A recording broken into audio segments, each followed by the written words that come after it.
Hello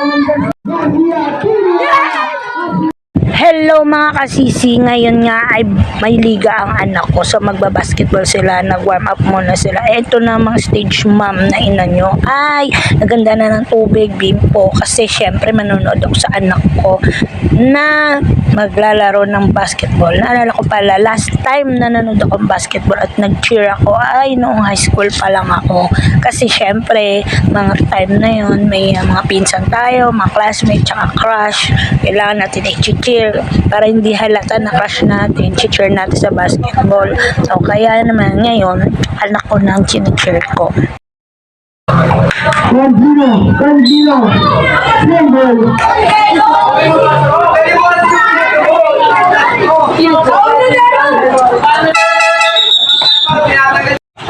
Unang pasok pa lang ng anak ko ay nagka-foul na agad. Okay lang yan, nakbawi ka. At hindi naman ako nagkamali, bumawi naman siya. Nakashoot siya kaso hindi ko na videoan. Oh my God. Tuwing may hawak ng anak ko ng bola ay natataranta ako. At buti na lang hindi siya nakikirambol sa bola.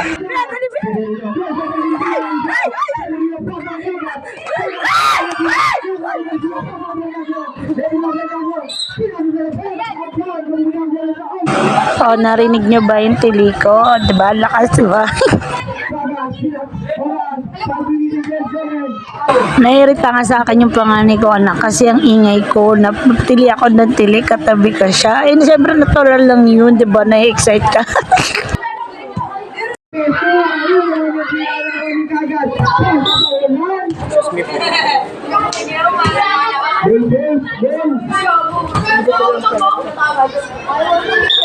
Sorry po,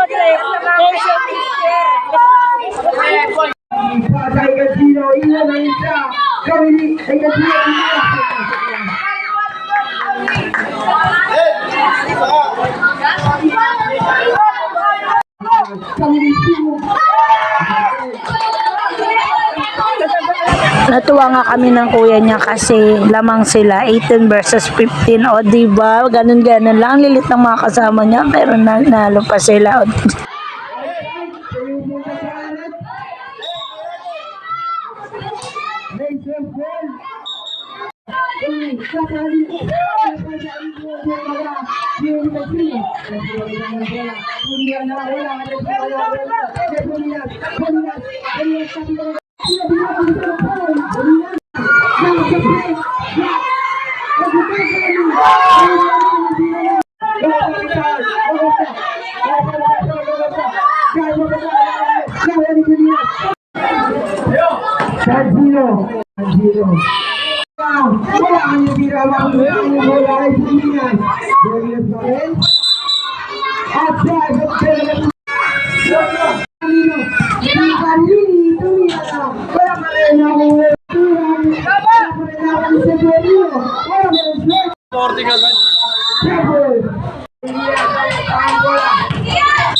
Mang lamang tayo guys. 18 score ng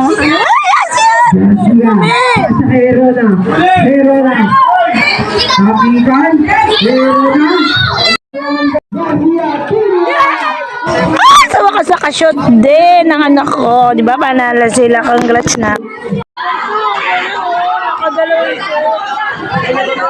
Panalo kay Be, congrats.